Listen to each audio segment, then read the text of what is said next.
Looks like we're practice session. Okay.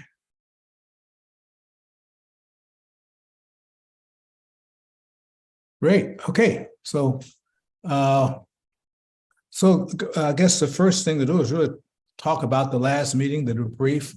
I thought it was one of the best attended meetings. Thought everybody came there pretty much energized. The questions were on point, targeted, not a whole lot of ranting, but really focus on the core issues. There were a couple of several testimonials, which were also powerful. So overall, I think that was one of the better meetings. Feedback from anyone else?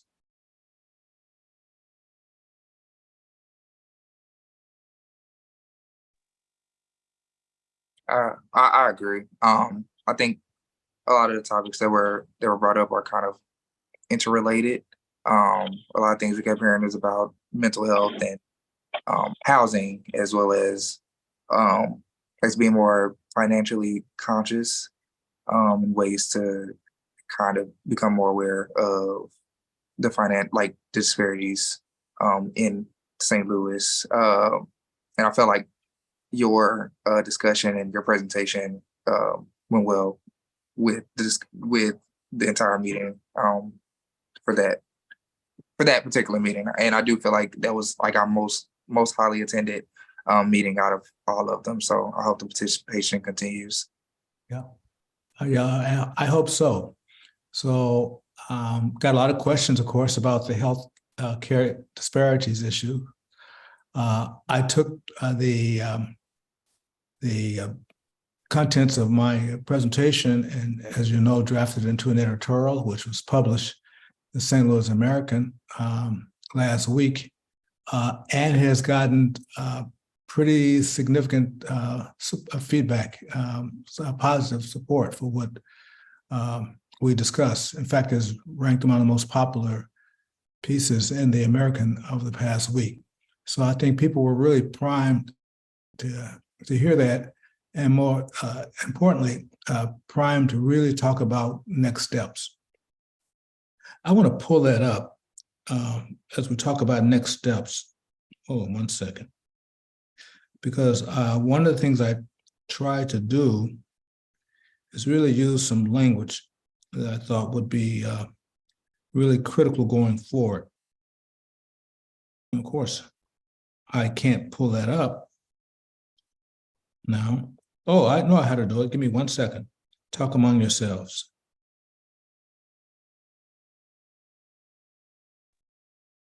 I'll have it up in 1 minute. Got it. And so I ended the presentation and editorial on a note that really highlighted what we should be emphasizing going forward, or at least a component of that. And I read the editorial. It said that the persistence of unconscionable disparities obligates, and I use the word systemic, I use that word obligates first. I mean, this is nothing that's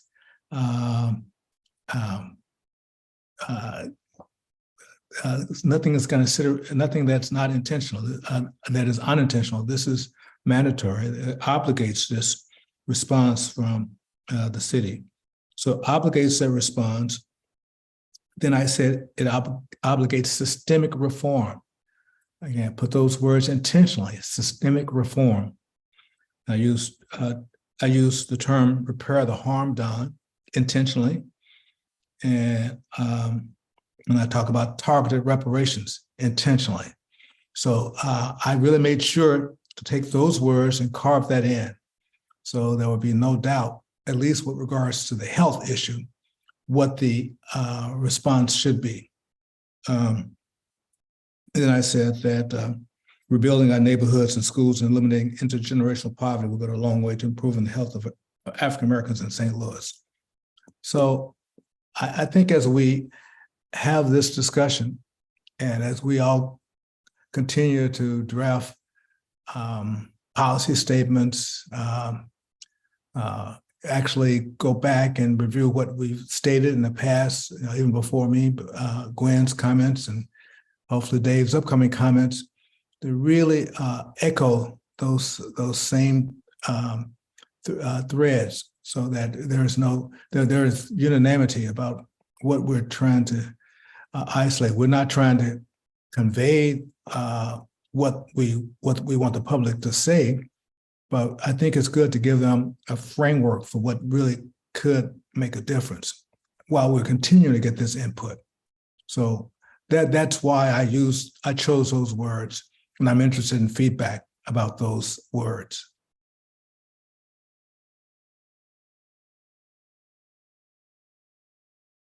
Hi, Kayla. Hi, Dr. Okay. Hello, Kayla. Hey, everyone. Sorry, I'm a little bit late. No. Yeah, I think I have had a chance to read the St. Louis American editorial, and I think it really is compelling. What I am enjoying about the sort of arc that we're developing is that the report itself is starting to perhaps take some shape around sections of sort of deep analysis that the commissioners are providing. And so I think it was, a really solid coincidence, or whatever it was, that our first three presentations are actually from commission members, to really shape these different parts of what will become the report. And so I thought it was well written, and I was really glad that they asked you to publish it, because I think that was our largest meeting to date, and it felt very well received by the audience. So I'm glad we get to continue to amplify it on a larger audience. Yeah. Great. Well, I'll turn it over to you, Madam Okay. Chair. Yeah. So really there are three sort of big buckets of work that I was hoping that we could accomplish today. One was just to debrief public meeting 4, which I'm assuming is sort of in the what you all are doing right now. So just we'll leave some more time for that. Public meeting number 5, we've secured a location. Yay. So that's wonderful. And then today, Missouri Foundation for Health reached out and was like, we can hold the space too. And so now we have a plethora of options when we didn't have any a couple of days ago, but we have that. And then public meeting number 6, because we have a tentative speaker, for public meeting 6. So let's, dive back into the debrief. Were there any other sorts of reflections on the last meeting at New Northside, regarding just the agenda, the run of show, the comments, anything that we wanted to discuss as a collective about public meeting 4?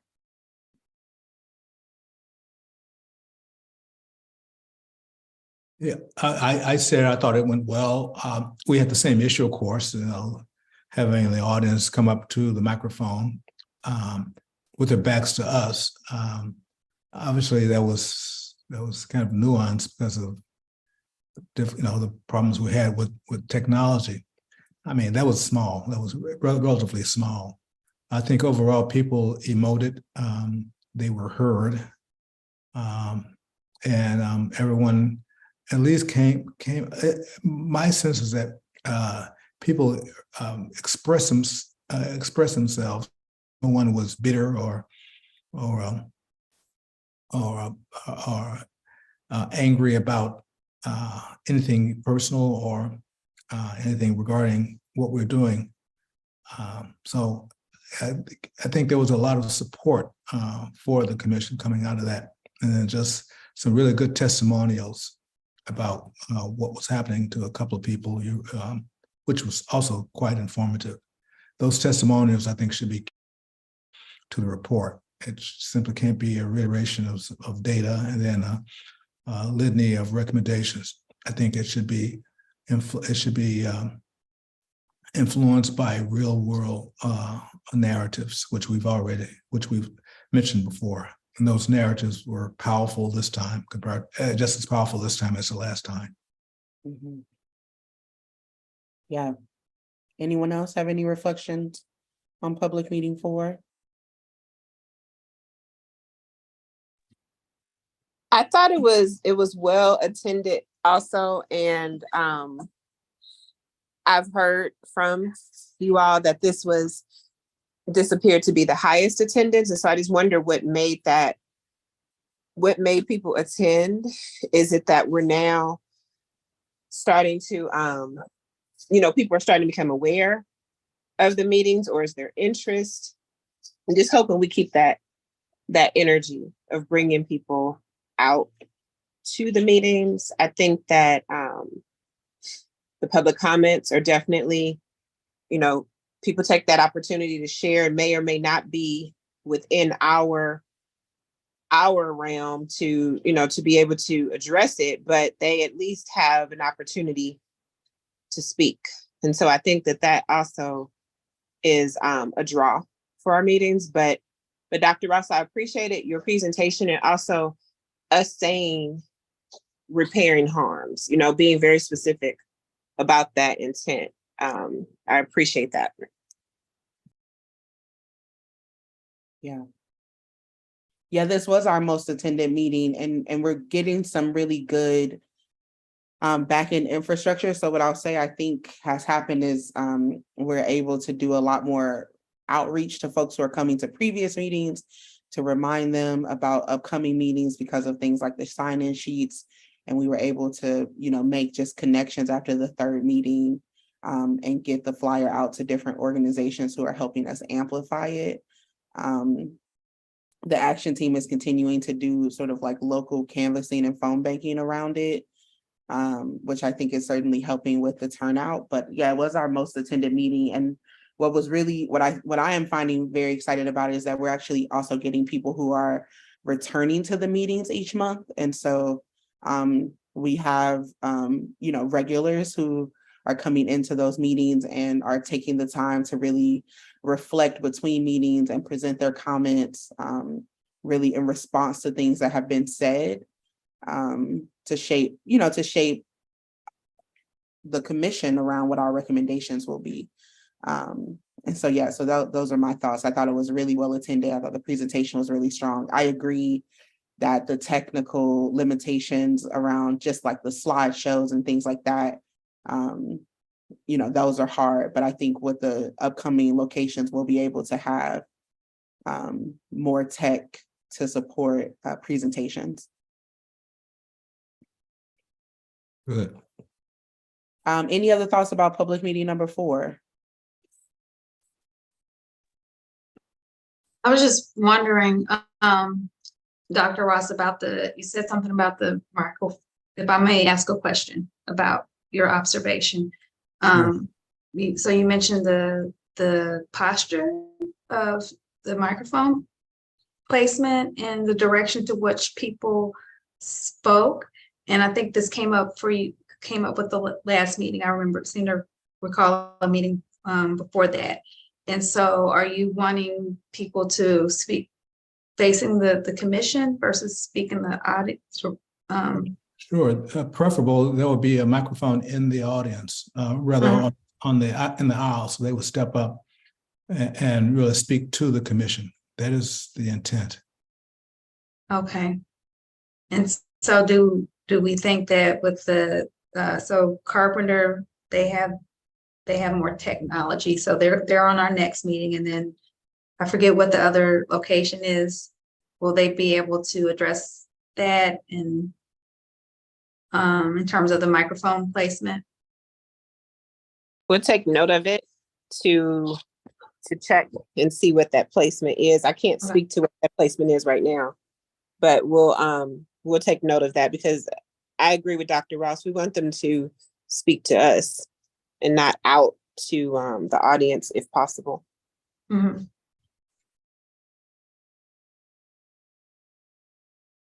Yeah, I agree with that. Okay, so we can move to wrap this section of the agenda around public meeting number 4, unless there are other comments.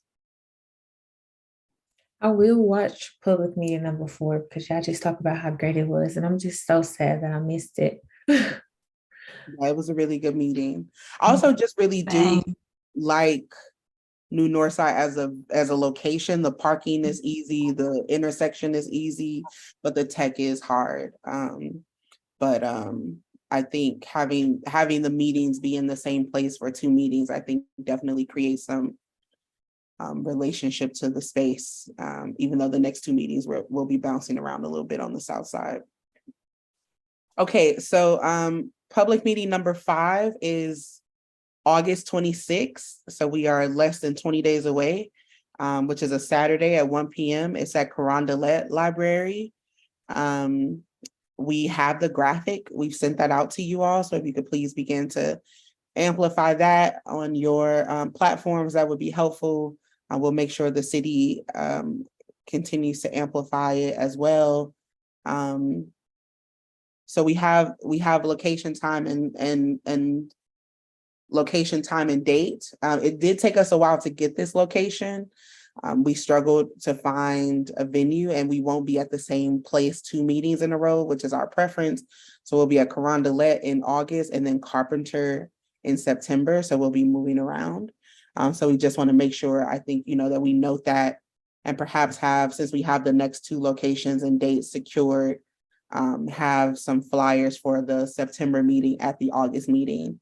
That just note that there's a location change for the September meeting. Can I know the date for the September meeting? Do you guys have that? Yeah, the date is September 27th Okay, at 6 p.m. I think I already had that. So August 26th and September 27th. Any questions about the logistics, place, time, date, promotion? I just wanted to know there was just one person that came up after our public meeting number 4. People are paying attention to like the city's website, and they mentioned like they aren't, I guess it's not updated like as far as like our dates or locations. Probably more of a Vernon question, but kind of just wanted to bring that up to the commission, just say like if there's any way that we can, I don't know, monitor that or kind of get that set up. I think that would kind of help with anticipation as well and attendance. So just one small thing.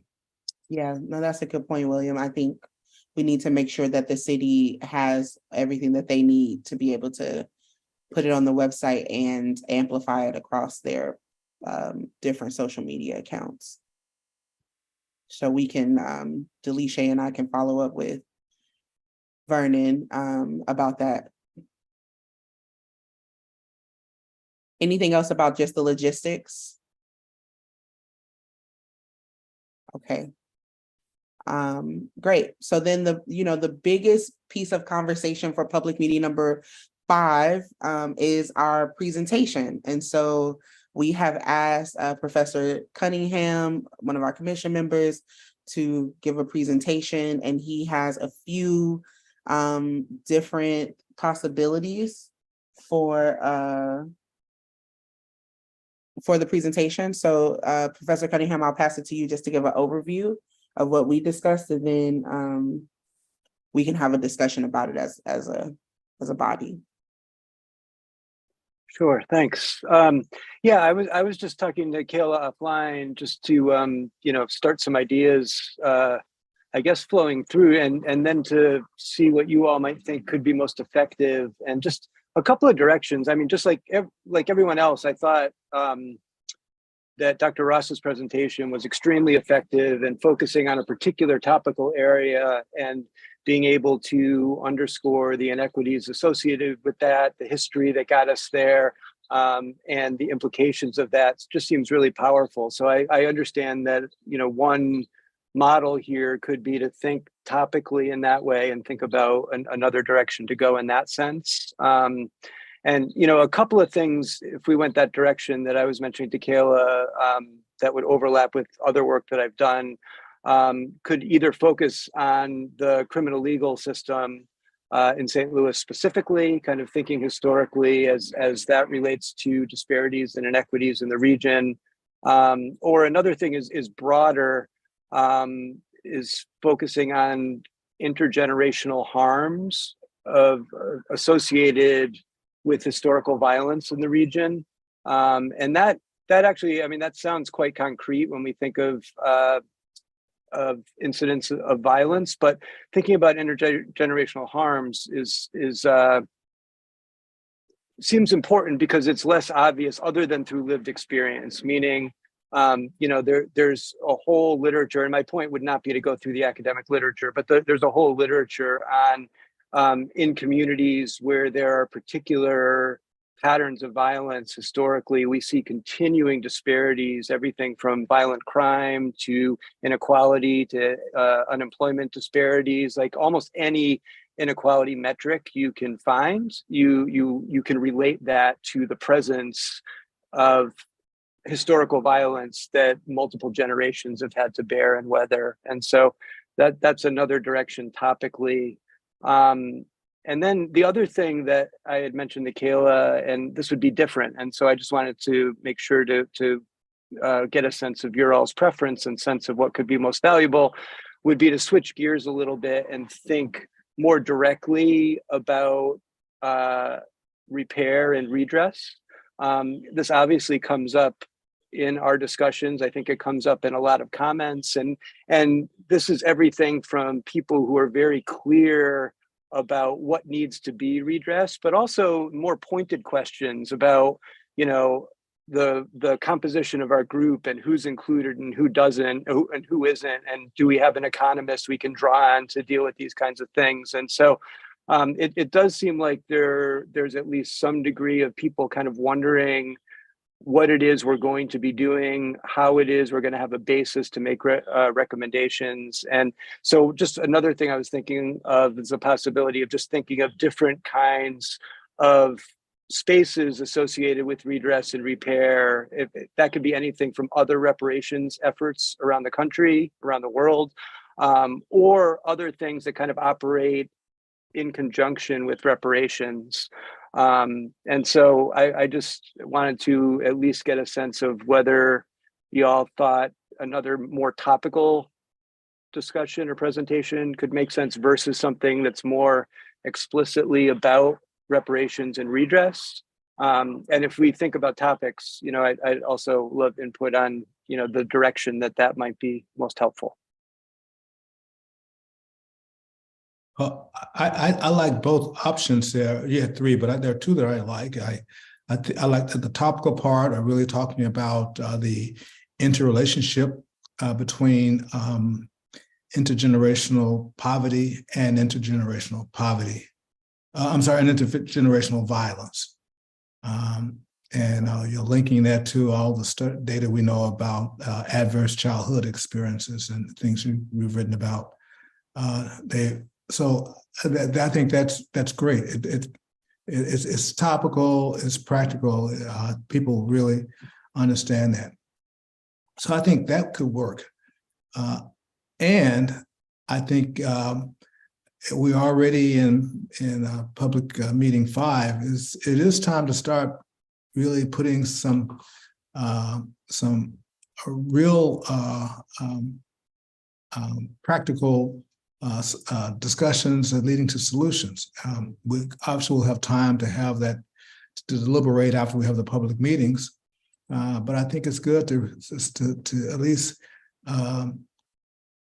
place the seed, let that germinate in the minds of the audience about what are potential solutions. So someone could say that may be premature because we haven't had all the input, but it wouldn't be bad to at least start the discussion. So I can see both of those working. My gut is leaning toward the intergenerational poverty and intergenerational violence. Yeah, I thank would. you. Go ahead, Jada. I was just gonna say I would agree on. I like both of the topics. I think that we should. I really like the first one about touching on the intergenerational poverty and just the history of that.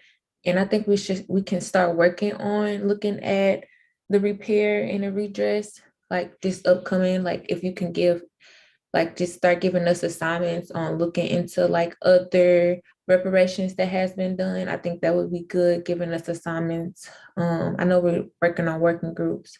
But I would say the first one, and maybe we can start working on the repair and redress coming up, because that is something I think that we should start looking into. Any questions for David around the topics that he laid out? So there were, just to summarize, there were three. One is the presentation around like the criminal legal system in St. Louis, really specific to that area focus. The second is this intergenerational trauma perpetuated by things like poverty and violence, and how that manifests across the different types of measurements of inequality. And then the third is sort of not issue-based, around sort of in the same themes that we've had the last 2 months, but really a review or a larger sort of high-level conversation about different types of reparations that have actually taken shape on, I think this would sort of be like a local and state level across the country, and perhaps even some global context. Is that right? Is that like a good restating of the three? Yeah, that's excellent. Right on. Okay. So any questions about either of those, or just other thoughts? I like I'm- the intergenerational approach also.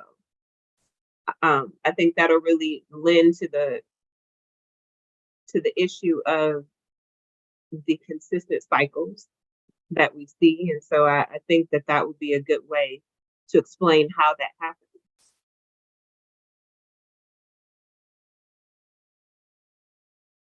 So what's the timeline with the, like, so if you're talking about intergenerational poverty, what's the timeline that you would be covering with your presentation?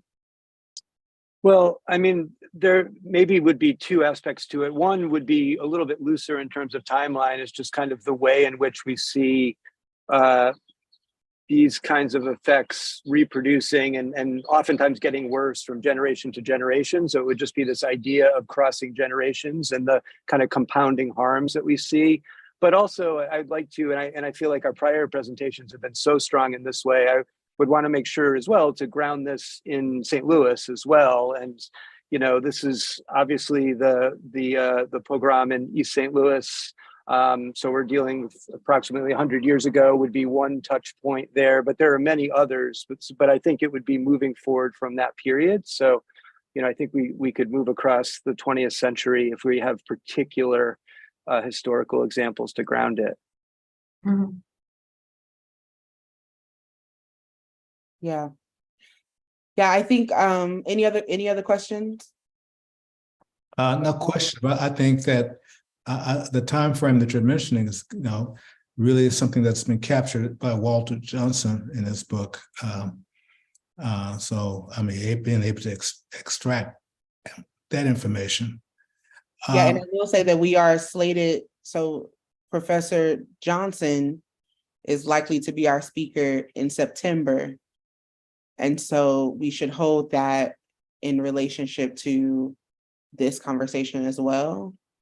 And it may be that it's a, you know, sort of a part one and a part two, but I do think it's sort of on the other side. I really like the intergenerational. Well, I actually, my first preference when we were emailing was around the criminal legal system, because we had a lot of comments and questions about the realities. And St. Louis does have such a unique history when it comes to policing and the evolution of policing and incarceration in our city. And so I think that that's a profound area of focus to concentrate on. But I do want, and I'm wondering, does it make sense to sort of figure out how to do, how the commission can help to hold that conversation about the examples?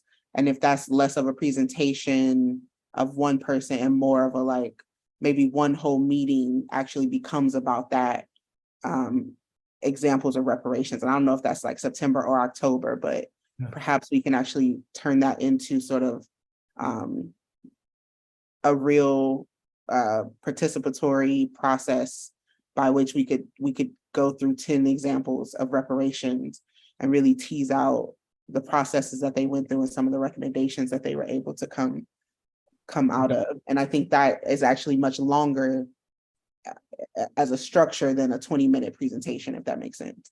Yeah, I agree with you, Kayla. I think that time frame would work if, Dave had a presentation and then Walter Johnson and then a month later. So one thing, Dave, in terms of how you would present this, I'm intrigued by the intersection of income inequality and poverty, and then the consequence of intergenerational poverty leading to intergenerational violence. And you're familiar, of course, with our colleague Mark Rand, who's written extensively about income inequality. And so people need to be aware that we have this remarkable, vast gulf in St. Louis of incomes, which has, of course, been perpetuated over decades. And as a consequence, people are thrust in these environments where there's there are few resources, and it's almost kind of like almost Lord of the Flies, everyone's working. I guess I'm also thinking about Hobbes. Life is nasty, brutish, and short. So I think that really explains why people behave the way they do. It doesn't condone it, but it explains it. And then, that there's an automatic focus on, some of the unfortunate consequences of intergenerational poverty leading to intergenerational violence. So I like the concept of really talking about income inequality, and then they merging that with what you mentioned earlier. I'm kind of got like a framing thing that's going through my mind. And, I noticed, Dr. Ross, that you're using the term income inequality. So there's like income inequality and there's intergenerational poverty, but then there's like poverty is so much more than income, right? There's all these things, but also like we're just talking about economic inequality. Right. So like where I'm thinking of, in terms of I'm just wondering, a question in the framing, whether we should just be talking about, when we're talking about economics, right? Economic inequality within the context of poverty. So economic inequality exists across many socioeconomic spectrums. And I wondered about that framing, about limiting the framing to just poverty in and of itself. You're creating a divide which doesn't exist.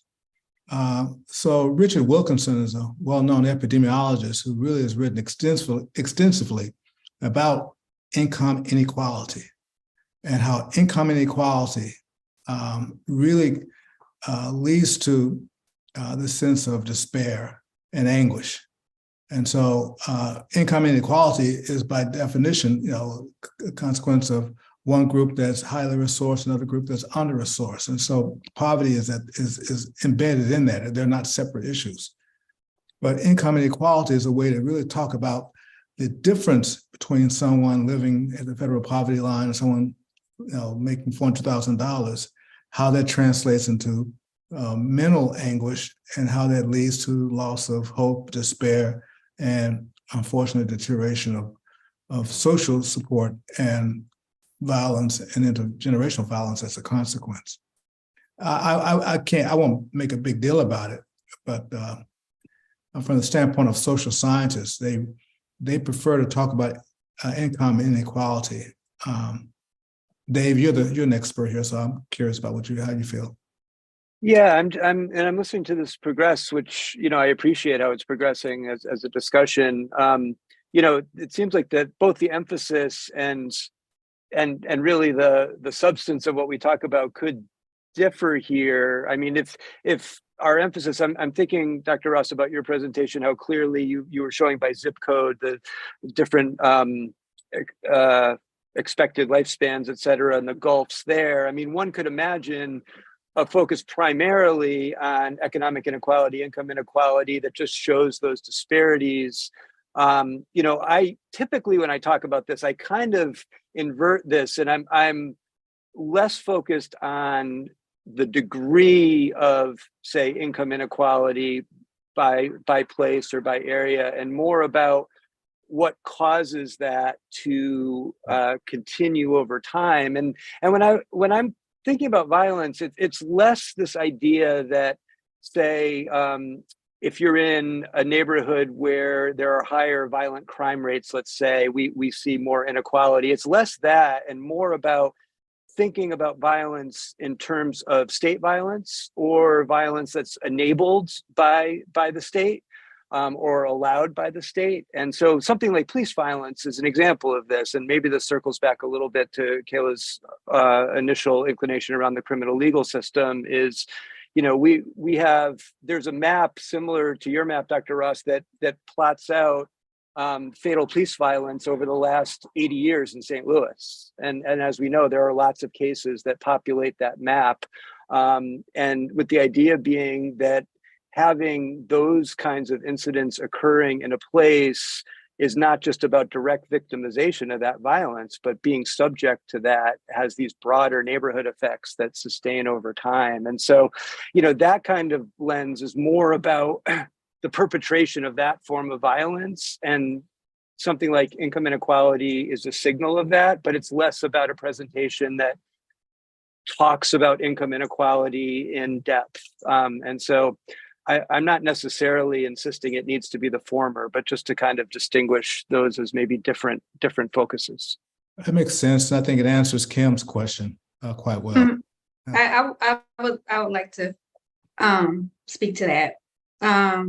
So, all right, let me just kind of play this out. My logic. So, right, personally, I think that reparations, we should make a broad case for reparations for as many people as possible, right? So if we're talking about the economic impact of reparations, there are so many consequences for economic inequality, right? Some people, the case is the result of economic inequality for some is that you live in the state of poverty. There are some people who are Black and middle class, and they're still living under economic inequality. To be Black and middle class, the standards and the criteria for Black and middle class is much lower than for what it means to be white and middle class. So that's like the example of how I'm playing this out. So we just talk about it and we frame it as an issue of a matter of intergenerational poverty, then we're missing out on the continuum of how people are impacted by this thing called economic inequality. Some experience poverty. Some experience still being middle class, but having to pedal double time underneath the water.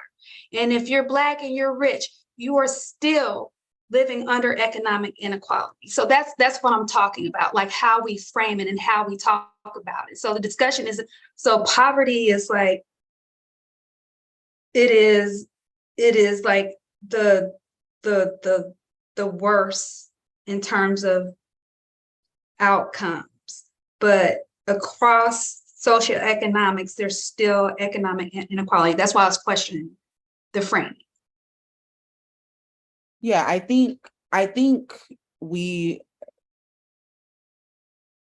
do I think?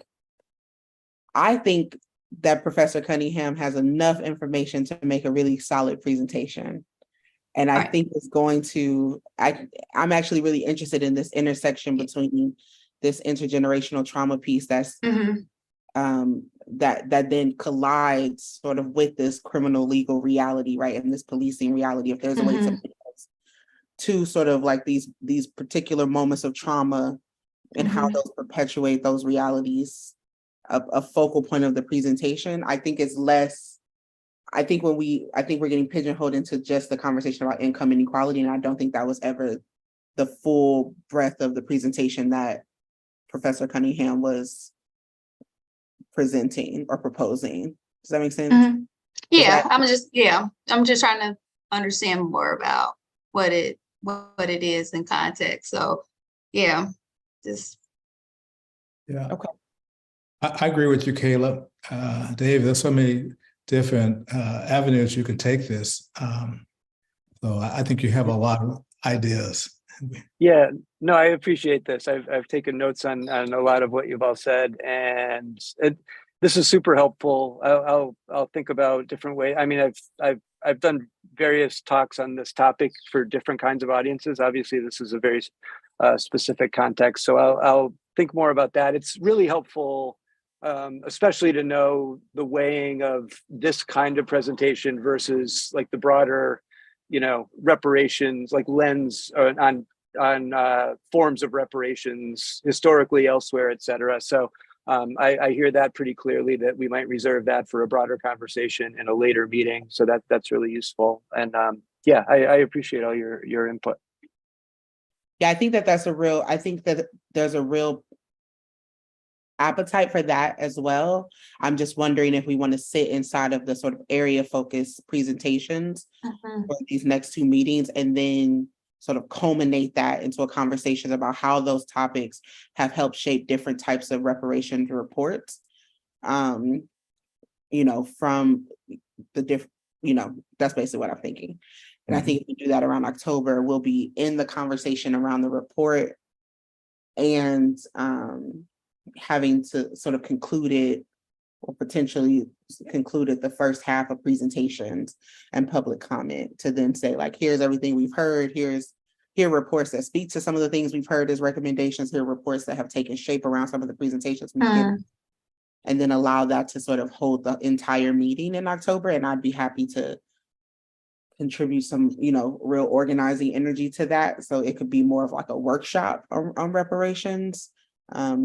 So people are learning about the different types of reparations that have taken place, especially in this last, 5-year window of time. There have been so many different commissions that we could highlight just the map of different places where reparations are even being discussed, and then the places that have actually manifested reports and policy and programs outside of the reports.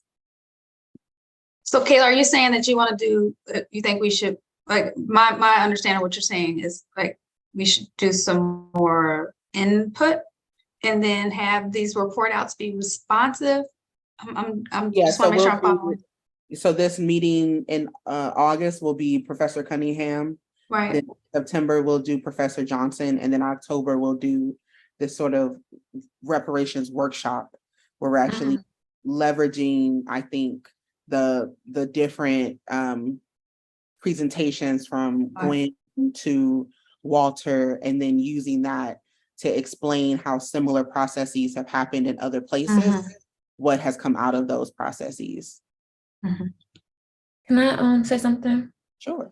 Before we do like the repair and the redress, I do think I would like to look more into just the youth in general when it comes to like education wise and mental health wise, because there is a lot that goes on in poverty that deals with the children in the homes, and how it's affecting them educationally.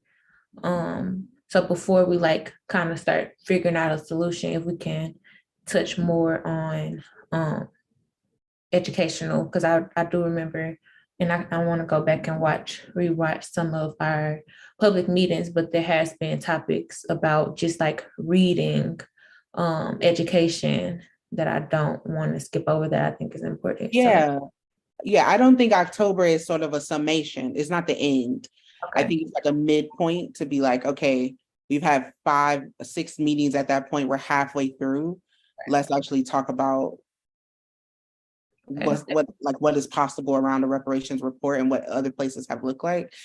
And then I think we can return to sort of area focused presentations after that or in addition to that. And so I don't think it's one or the other, if that makes sense. That sounds good. Okay. That's like a plan. And Kayla, that all sounds great to me. And just to clarify more absolutely. So Walter Johnson is definitely committed for September. We can plan on that. Okay. All right. And that's great because I know his book well, and I'll try to pitch what I do as a lead in there, more like a lens to kind of think about the range of things that he would talk about. So hopefully they'll be seen as fitting together. Yep, that's perfect. I think that's perfect. And then what I'm going to try to do is get somebody to donate some books of Broken Heart of America to that meeting so people can walk out with it. Also, if there are other readings that we're like, we really want to have copies of or things like that, like we should, or a reading list if we want to sort of produce a reading list based on, because you all, in these meetings, you all often reference writings and literature from different experts, and I want us to track that so that we could potentially produce sort of a like syllabus on reparations based on the conversations that we're having if folks want further readings. Okay, so we have an location, we have a time, we have a date, we have a presenter, we have a topic. And I will make the agenda for the public meeting number 5. And send that around to the commission members. And then Professor David, it's a bad habit because he was my professor. David, when if you have any needs around printing or tech, please let Delisha and I know so that we could just make sure that we have ample copies for our attendees. In addition to the presentation, I think we should do both, just so folks can walk home with a handout. We were able to send Dr. Ross your slides to everyone who signed in after the last meeting. Okay. Any other thoughts or questions about public meeting 5?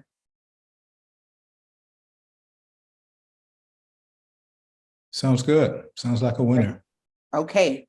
So very quickly around public meeting 6, we've already talked about that public meeting 6 is going to be also in South City. We have that currently slated to be at Carpenter Library. Want to state that the Missouri Foundation for Health has stated that we could potentially use their space. So Delisha and I are going to check the capacity since we have a little more time for September to see which space holds more folks. And then confirm a location for the September meeting ahead of the August meeting. So I know the Missouri Foundation for Health site building. I've been there several times, and it really is well constructed to have this type of forum. Okay. The logistics, the acoustics are good.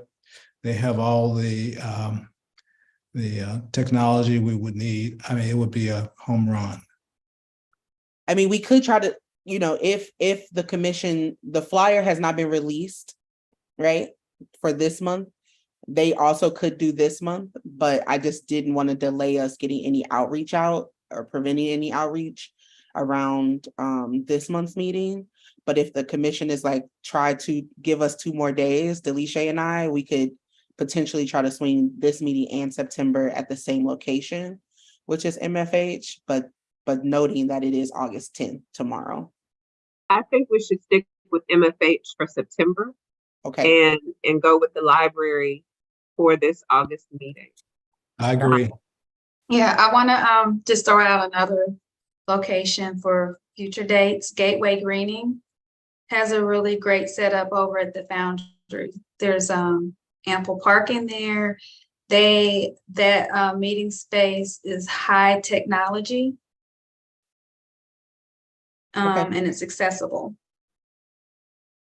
So just want to put that in the wheel for like if we need to look into the winter. Okay. And we do we have meetings up through March. So we'll be hosting public in-person meetings up through March. The only thing, and Kayla, I didn't share, Reed, I apologize. I didn't share this with you as an agenda item, but we might just want to look at how we frame December's meeting, since we've been kind of going with the latter part of the month. We have this planning meeting here, and then we have the public in-person meeting. But we'll just want to give some thought to December's setup, if we want to just have this meeting space as our meeting, or how we want to do that. So just to put that on. Yeah, I think we're on the same wavelength, because I'm trying to get us at least to be 2 meetings prepped, so that we're not prepping for the same month. So that's why I have September on this agenda, so that if we need to adjust, because that also is November, since we typically do late months, that's the post-Thanksgiving lull. And then December is the post-Christmas lull, if we're staying in the same range of dates. So I think if we are prepping more in advance, we can be more flexible with dates for November and December, to make sure that we're able to have those public meetings and not have to crash up against the holiday season. I did just want to plug, just wanted to let you know, the commissioners, I won't be available for the September meeting due to work. I have to travel for that month, well, for that week. So just want, I'm sad I have to miss that presentation, but Was recorded. I will So watch it, definitely. You can watch it, but it'll be great. And then, okay, so for September's meeting, we're gonna go after MFH. I've confirmed Professor Johnson to present, so he'll be coming to St. Louis for the September 27th date. And then we'll talk to him sort of about this extraction and removal framework that covers this last. David, if you could just help me explain to him what we sort of said we'd save for him based on your presentation. I think the 3 of us could huddle and work that out. And then that's meeting 6. The thing that I wanted to note as a conversation for us is that it is now August, and our sort of phases were that the first phase was this co-learning and community engagement phase. And then the second phase is really, we wanted to have a draft of this report in enough time to review it with the public, get feedback, make edits, and then submit it to the administration. So I think we should talk about working groups. And the reason I want to talk about working groups is because I think we have sort of the public meeting and planning meeting structure that continues to be a very fruitful space that we want to invest in, but we also will need to have a set of us really thinking about the report, the writing, the consultants, and community members who will be a part of that process. And so as we evolve into the fall, or as we move into the fall, I just wanted to propose that we think about shaping at least 2 working groups. One really focused on the sort of meeting and engagement piece, and the other focusing on the report. But wanted to see what you all thought about that proposal. Well, after the last meeting, I gave a lot of thought to the working groups, and I have a good idea, and it's one of the criticisms we got early on was the lack of a truly independent, but the need for more of an economic perspective for someone who's an economist, who's a professional economist. And so I think that would having the economy of reparations working group would do well. It would dovetail well with Dave's and Walter Johnson's presentation, and really just look into all the things we just talked about, the whole realm of economics, and that then we could have ample time for that working group to talk about poverty, income inequality, and all the other consequences. The second, let me finish one quick before I lose my thought. I had a conversation with a colleague, Dave and I, a mutual colleague, and that's Daryl Hudson, who now leads the Center for Race and Equity at the Danforth campus. He's a well-known scholar in this area. So I had a good conversation with him, and he is excited about joining a working group to really talk about the social determinants model, things that we've all been talking about. So Dave, you know Daryl quite well, probably better than I do. You know how capable he is of doing this, and he would be able to bring in others who could assist in that working group. So he's already volunteered. He wants to do this. He's excited about it. Right. Yeah. So just as more context on the two working groups that I am proposing is for the commission to manage two bodies of work. So one group would be focused on the public meeting, the engagement, you know, the rollout, those sorts of things. And then the second group would be focused on organizing the sort of sub-working groups inside of moving a real timeline around the report. And so if you sort of think about us as managers of those two projects, there may be 4 or 5 working groups that sit under the report team, but that there is a report team that's actually managing, getting those people together, figuring out who's writing what sections, and then moving us to completion, while the other group is really focused on story collection and the public meeting pieces. I think we can do both.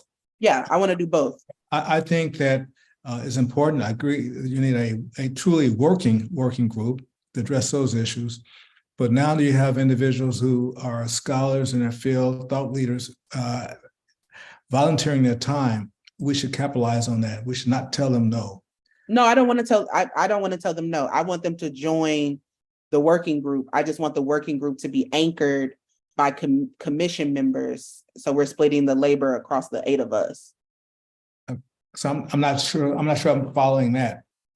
I was thinking a working group would be, as we look at all the components of reparations, we would have thought leaders in the area come in, and they would take the conversation, drill down in it, and really help with the writing of the report. Yeah, we agree. I'm saying the same thing. I'm just saying. But I think it's important, if you ask someone to do that, that you give them the latitude to do that. I mean, they are obviously working under the commission. Oh yeah, I just mean the administrative function of due dates and timelines and things like that we're tracking, that there's a group of us who are sort of saying, making sure they have what they need. If they need additional resources, we're advocating for it. But there is real latitude and autonomy inside of those working groups to write, but that there's sort of a project manager, if you will, that sits on the commission around just making sure folks are, if we say October 31st, we want to have a draft, that we're checking along the way to make sure things are headed toward that shared date, if that makes sense. Yeah, so yeah, I think I'm following you a little bit better. Okay. We could have an economics working group, a social determinants working group, but there is a project manager embedded in those working groups. Exactly. And the project managers will be us as the commission members. Okay, that makes sense. Okay. They're broken up into 2 groups. Is that what you were saying? Yeah, so essentially my proposal was that we sort of think about 2 teams. One team is thinking about the external continued public meeting planning, the story collection, you know, the rollout of the report, and the other team is thinking about the actual report, the experts who we need to bring into that conversation, the writing, and the project management of that particular. I'm be on work group 1, the first one. Okay. Okay. But I want to make sure that we all feel clear about my proposal. I could also write it up and send it to be more clear, but it really is just to say, you know, Makes sense to me. Okay. It makes sense, but would you also write it up so that we do have it? Sure. Yes. Thank you. I can have that written and sent over to everyone by the end of the week. So could we via email then, once it's written up and sent, or could folks be thinking about sort of meetings report as the first two sort of buckets of work, which side you want to, which team you're going to be on? Dr. Ross, obviously the report team is where I have you, and you know, everybody else can decide. I have ideas for everyone, but it's not for me to tell people where to go. For sure, Daph. We believe in democracy, so we'll believe in self-selection, self-determination. But I will write that up, and then if we could just via email subscribe to a working group. Delisha, if you could help with that, just whatever that process can look like. And then what will need to happen is, particularly before, hopefully right after our next public meeting, those working groups start to meet. And it might be that they meet as like planning meetings, or we have additional meetings, but we really do want to start to do the work of gathering these experts, getting people who have been sort of on the outside of the commission waiting to jump in and support, getting those folks roped in to the work. Yeah. Okay, so that's my homework. All right, and I will have that to everyone by Friday. Any thoughts, questions, or comments about public meeting 5, public meeting 6, or the report work or the working groups? No, ma'am. No. Makes sense. Okay. All right. Well, we are meeting at 12:30 on August 26th at the Carondelet Library. So please be on time for that. Yeah, and we will send out notes from this meeting and the proposal around the working groups by Friday. Is that for you, Delisha? Yeah, that's fine for me. I just have one more question while we still have a few minutes. Sure. Can we also just start to think of the dates for the October meeting? Yes. As you know, it can be a challenge in getting locations without the date.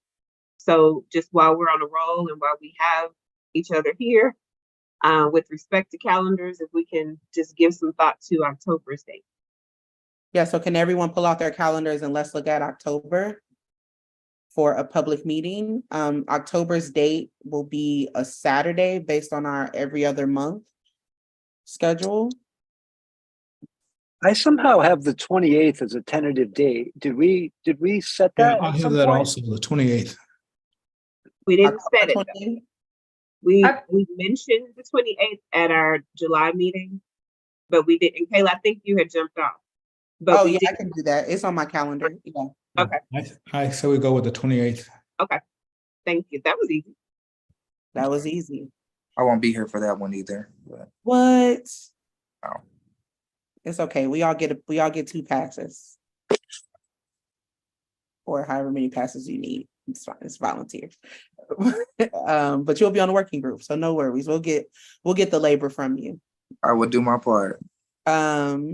Should we think about, do you want to talk about November, Delisha, since we're still on the call? It would be helpful if we could, whatever we can get on the calendar. Okay. Is helpful.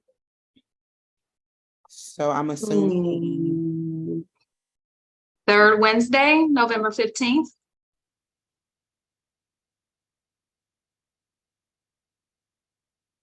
That looks okay for me. yeah, that's okay for me. November 15th is the proposal. I'm out of town that day, but I understand that'll happen. I'm good. I may be out of town that day also. Did we ever establish a rule on how many people, if 3 people or more can't come, then we move it? Okay. I take that back. I'm leaving, going to Phoenix on that Thursday, so I'm not out of town. I'm here in town on Wednesday. And I'll make the same correction. I was looking more closely. I can probably hold off and leave town on Thursday as well. So I think I could probably do this too. You said Okay. 15, it would be from 6. Mhm. 6 to 8. 8. 8. Okay. See, I have family dinners on Wednesday, so I'm really missing dinner right now. But it's okay. Okay. Well, we'll get you out of here very shortly. Get there. Okay, Ms. Gwen, does that work for you? November. Oh, Ms. Gwen. I couldn't hear you. I'm sorry, you're on mute. Okay, it works. Okay, so November 15th. So we have October and November scheduled.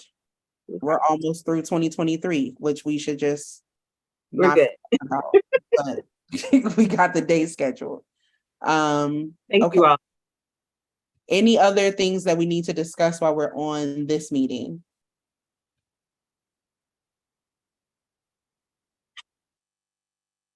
Okay, if not, may I have a motion that we close this meeting? So moved. Second, Okay, we have a motion from Kim and a second from Dr. Ross. All in favor, aye. Aye. Aye.